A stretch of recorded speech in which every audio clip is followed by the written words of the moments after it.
mungkin dari viewers ini nanti bakalan ada yang mau daftar KPK ya Bu ya, siapa tahu, karena kita di KPK itu benar-benar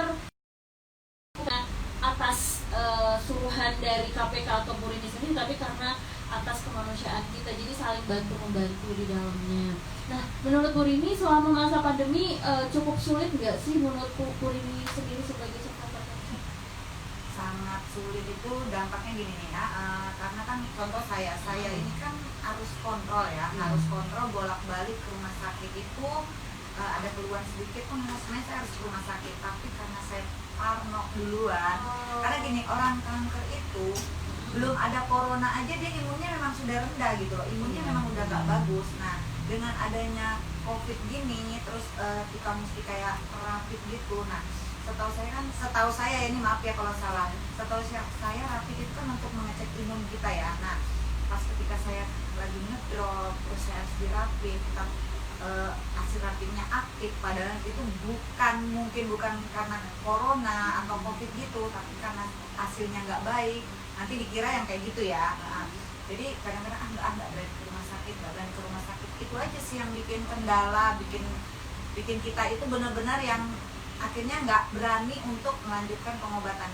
Contoh ini saya kayaknya harus berani kalau kali ini, karena kemarin itu sebenarnya kontrol saya itu harus di bulan Agustus. Kebetulan kontrolnya kan harus di Surabaya, karena memang alatnya hanya ada di sana. Kontrolnya harus di Surabaya, dan di sana memang saya dengar masih zona merah waktu itu, saat itu. Akhirnya saya tunda, dan ini mudah-mudahan nanti bulan depan bisa kontrol kembali ke sana. Oh, ya berarti kalau sebelum pandemi pun para survivor cancer ini imunnya memang udah rendah ya Bu ya? Apalagi selama masa pandemi ditambah lagi ya pasti parno ya, apalagi zaman sekarang orang kalau dikira positif aja udah dijauhin ya kan, udah dijaga jarak, disuruh isolasi mandiri, kayak gitu guys. Jadi semasa pandemi menurut Ibu tuh udah, maksudnya ini lagi-lagi masa-masa sulit gitu ya buat para survivor cancer, maksudnya khususnya di Balikpapan lagi masa sulit gitu nggak Bu? Sulit banget. Apalagi teman-teman seperjuangan saya itu ada yang benar-benar yang harus rutin kemo ya, terus di rumah sakit, tahu sendiri di rumah sakit gimana ya sekarang ya. Jadi mereka itu juga melalui proses dari pengantrian, menunggu obat, menunggu ruang kemo, apa itu semua ya benar-benar yang harus hati-hati banget, karena kita kan gini ya, kita nggak tahu siapa yang membawa untuk kita sakit itu kan, karena kita dengan keramaian seperti itu, kita mungkin kitanya sehat, dan mungkin di sebelah atau di depan kita yang sehat. Jadi itu sih yang kalau aku bilang benar-benar yang luar biasa untuk menjaganya gitu loh. Berarti kan kalau sebelum pandemi para survivor ini udah menjaga kesehatan, berarti kalau selama pandemi 2 kali lipat jaganya, berarti ya menjaga imunnya agar tetap naik, nggak drop, terus menjaga jarak juga, dan lebih aware sama orang-orang sekitar. Ini bawa penyakit nggak sih, bawa virus nggak sih, lebih ke itu. Berarti lebih 2 kali lipat kerja keras sepertinya untuk sembuh. Sangat ya Bu ya. Ya buat dari saya semangat aja buat Bu Rini dan teman-teman survivor cancer yang ada di Balikpapan. Ya guys, for your information, insya Allah kita hari Jumat mau ke rumah singgah anak kanker Balikpapan di daerah mana itu? Terminal Batu Ampar. Oh, daerah Terminal Batu Ampar. Jadi buat kalian yang pengen ikut, mungkin ketemu sama anak-anak yang masih kecil tapi udah kena cancer kayak gitu, mungkin boleh gabung gitu. Selanjutnya untuk Bu Rini nanti kita bincang lagi. Saya mau ngobrol lagi ke Mbak Dila. Halo Mbak Dila. Halo Kak Rahma, biasanya bilangnya Kak Rahma, tapi anak kopi yang udah kenal Kak Rahma itu dipanggil biasanya Kak Rara. Ya, karena aku kan sebenarnya dari SMA itu udah nggak lulus sekolah di Balikpapan kan udah merantau tuh ke Makassar, terus ke Jawa. Jadi udah lama nggak di Balikpapan, jadi orang-orang tuh kenalnya aku Rara, bukan Rahma sebenarnya. tapi orang kalau yang manggil Rahma pasti aku tahu orang Balikpapan ini mesti. Tapi kalau orang teman-temanku yang di luar pasti manggilnya Rara. Nah jadi for your information, aku tuh sama Dila udah kenal udah cukup lama. Jadi aku tergabung dalam LSM Koalisi Pemuda Hijau Indonesia itu udah hampir dari tahun 2012. Nah, saya gabung di LSM Kopmi. Awalnya saya basisnya di Kopmi Sulawesi Selatan, bukan Kopmi Kaltim. Meskipun saya orang Kaltim, tapi karena saya perekrutannya di Sulawesi Selatan, jadi basis home base saya di Sulawesi Selatan. Jadi saya banyak tahu tentang lingkungan lah, sedikit banyak tahu tentang lingkungan. Nah, saya mau tanya nih ke Dila, kan seperti yang kita tahu nih, di masa pandemi ini kita banyak menghasilkan limbah B3. Dila tau nggak limbah B3? Iya. Limbah B3 yang dikeluarkan sama rumah sakit, puskesmas. Nah, menurut Dila, apakah limbah B3 yang dikeluarkan dari pihak rumah sakit dan puskesmas dan tenaga kesehatan lainnya itu bisa didaur ulang tidak? Sebenarnya kayaknya agak sulit deh untuk didaur ulang. Yang pasti sih pada saat buangnya itu, kadang aku pernah lihat atau tahu berita bahwa sampah B3 itu ternyata ada beberapa rumah sakit atau puskesmas yang dia buang sampahnya tuh sembarangan gitu. Jadi ditemukan tes apakah jadi ada yang rumah sakit atau puskesmas itu yang buang sampah B3-nya itu sembarangan, dan itu sebenarnya berbahaya kan. Nah, itu lagi yang jadi PR-nya. Dan setahu aku pemerintah itu sudah cukup baik untuk menanggulangi sampah B3 itu. Jadi ada penanganan khususnya, beda gitu sama kalau kita buang sampah di TPA. Sampah rumah tangga beda Iya, ya penanganannya tangga, dengan sampah B3-nya sendiri.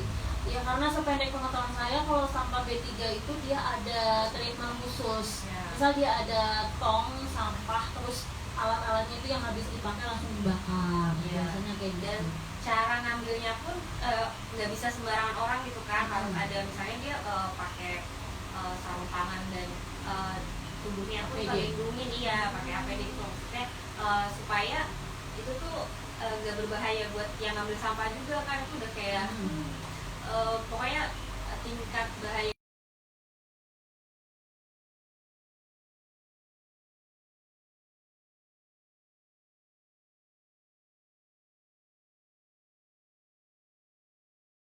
Di masyarakat sampah rumah tangga, kan kalau kita pelajari bahwa di setiap rumah tangga itu wajib untuk mendaur ulang sampah sendiri, membedakan antara sampah kering dan sampah basah. Tapi kan kita lihat sendiri kalau di masyarakat kita ini, apalagi orang-orang awam kan, yang pasti dicampur aja, nggak mau ngambil ribet lah. Apakah di masa pandemi sekarang ini lebih banyak menghasilkan sampah atau ketimbang sebelum pandemi yang menghasilkan sampah? Sepertinya lebih banyak menghasilkan sampah ya, karena kan gini, Di masa pandemi ini? Iya. Coba deh, sebenarnya lagi kayak flashback, bukan flashback sih, lagi karena kita di rumah aja, untuk pesan makanan kita mengandalkan abang tukang ojek online. Dan sementara kalau abang-abang yang kita mintain tolong itu, mereka kan dari gerai tempat makannya itu kan kasih yang bungkusan ya, pakai pakai bungkusan, dan itu nanti akan kebuang. Itu sih yang jadi kayak PR banget buat kita nggak mau ribet kan, maksudnya udahlah beli aja gitu kan, take away.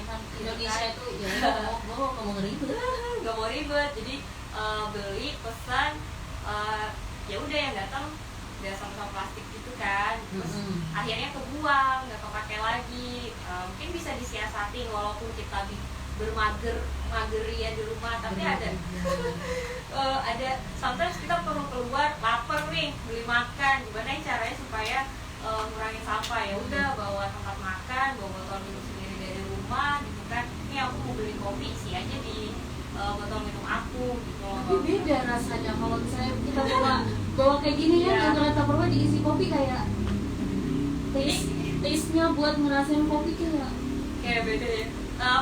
Kok aku nggak berasa lagi di kafe? Iya, kayak nggak berasa di kafe. Padahal di kafe kan kita pakai cup, pakai straw apa sih? Sedotan. Dan sekali pakai, dan itu banyak banget kan jadinya sedikit banget sebenarnya banyak kafe yang udah mulai gaya hidup ramah lingkungan. Jadi kalau di Samarinda sendiri aku udah ketemu dia emang pakai gelas plastik sih masih, tapi dia nggak pakai straw. Dikasih tusuk gigi guys. Tusuk giginya buat bolongin gelas plastik gitu. Tapi nggak pakai straw, jadi kayak aqua dikokok gitu. gitu, iya dikokok. Gitu, jadi Saking ramah lingkungannya ya. iya, ngurangin si sedotan plastik itu karena dia tahu sedotan plastik itu banyak banget kan, apalagi kalau kita ke laut. Kita anak Balikpapan nih biasanya mainnya ke laut kan, dan di laut itu banyak banget sampah. Jadi kita tuh kayak ngerasa nggak nyaman ya ngeliat. Tadinya tuh mau refreshing ya, mau seneng-seneng gitu, have fun di pinggir pantai, kok lihat sekitar gitu ya, banyak sampah gitu. Tapi karena selama pandemi kan ditutup dan kita ngurangin keluar kan. Tapi sama plastiknya makin banyak. Nah itu. Terus gimana dengan kita kan dilarang nih di rumah aja nih, dilarang keluar nih, di rumah aja, otomatis kan kita nggak jalan, nggak kemana-mana, dan transportasi pribadi kita di rumah juga nggak digunain kan otomatisnya, seperti mobil atau motor. Nah itu gimana sih polusinya? Apakah berkurang atau mungkin malah bertambah polusi udara selama pandemi? Kalau yang itu di awal-awal pandemi itu kan udah tersiar kabar bahwa bumi kita tuh lebih jauh lebih sehat gitu ya, maksudnya kayak polusi itu tadi berkurang. Terus yang aku perhatiin kita kan ada PSBB tadi ya, pengurangan kendaraan itu nggak terlalu banyak di luar. Terus jadinya ya udah lumayan bagus gitu. Kayaknya corona ini sebenarnya banyak gitu hikmahnya ya, misalnya itu tadi bumi kita tuh jadi ada waktu untuk istirahat dari asap-asap kendaraan bermotor yang biasanya banyak gitu, terus truk-truk dan lain sebagainya gitu, yang kayaknya bikin bumi kita tuh cepet sakit gitu. Kita aja kalau cepet sakit itu kan capek, terus nggak bisa ngapa-ngapain. Dan sebenarnya kalau kita ambil positifnya, banyak deh teman-teman yang biasanya di rumah aja akhirnya dia kayak berkebun gitu kan, iya hobi baru, jadi lebih sepedaan, belajar masak, iya belajar masak, melihara ikan gitu. Jadi pemandangan di rumah itu nggak bikin kita stres ya gitu, maksudnya ada ikan, ada tanaman-tanamannya ya. Makhluk hidup aja tuh butuh yang selain manusia ya, butuh sesuatu yang indah gitu kan. Kita kan juga pengen gitu ya. Terus belajar masak itu tadi ya salah satu, daripada kita beli gitu ya kan, beli dan menghasilkan sampah, lebih baik kita belajar masak, terus belajar eksplor menu-menu baru gitu, yang nilai jual ada barang nggak pakai dibikin cantik, dijual dapat duit gitu, nggak pusing lagi kan cari duit di mana gitu. Ya sebenarnya juga ini semasa pandemi jualannya makin kenceng gitu. iya, jadi kalau kalian mau pesen baby cumi yang enak se-Balikpapan, beneran deh sama Bu Riti tadi, dijamin, karena saya udah sering ngerasain dia tuh kalau masak, ya Allah, memang jarang masak sebenarnya, jarang masak, tapi sekali masak tuh ya Allah enaknya, nasi panas aja ditambah berkali-kali. Saking enaknya tuh ya. Terima kasih. Oh, jadi menurut Dila selama pandemi ini gaya hidup manusia sekarang berubah ya? Iya. Mungkin lebih kreativitasnya lebih meningkat. Terus tingkat kebersihannya ya, terutama lebih sering bawa hand sanitizer, pakai masker, pakai face shield, terus lebih sering cuci tangan. Karena kan kalau kita sebelum pandemi kan kita hand sanitizer tuh menurut saya ya, itu hanya dipakai sama orang kaya. Ya, menurut saya biasanya kita bodo amat gitu ya, mau cuci tangan udah habis pegang yang lain-lain gitu kan, terus makan. Ternyata kan sebenarnya belum 5 menit dulu, ya.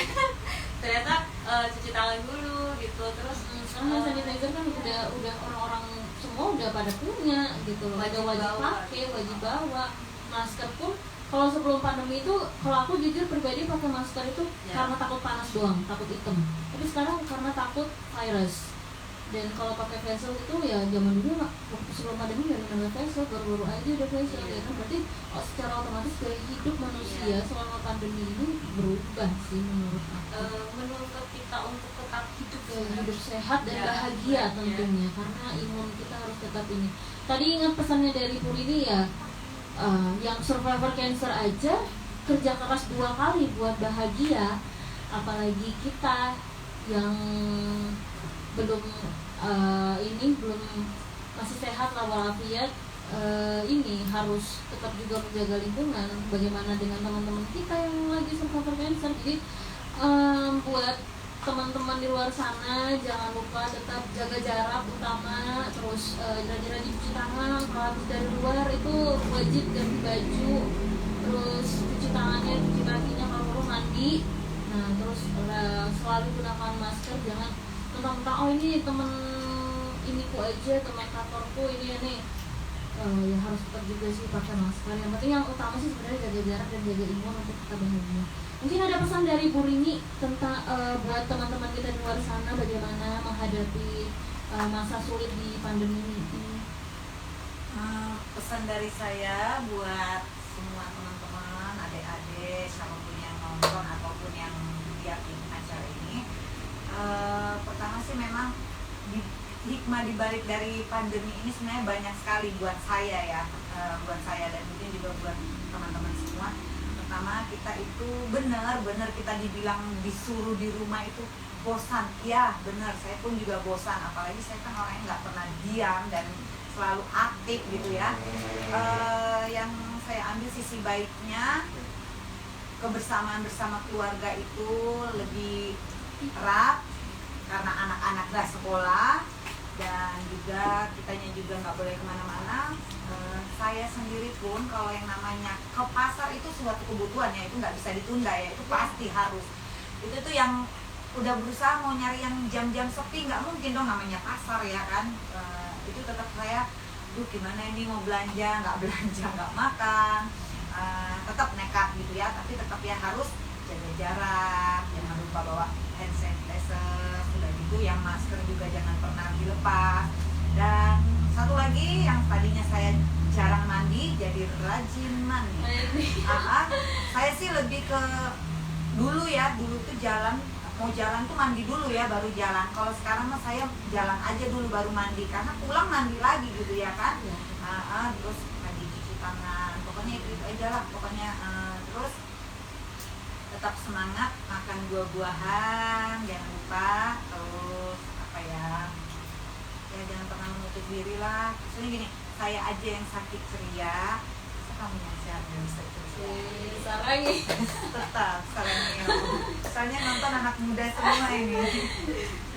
Kalau dari Mbak Dila sendiri, gimana nih dari sisi lingkungan, apa yang seharusnya dilakukan buat teman-teman kita di luar sana dari di masa pandemi sekarang?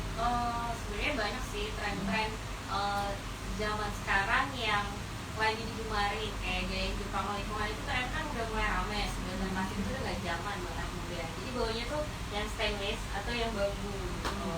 Atau kalau aku sih tipe yang langsung kokok gitu sebenarnya.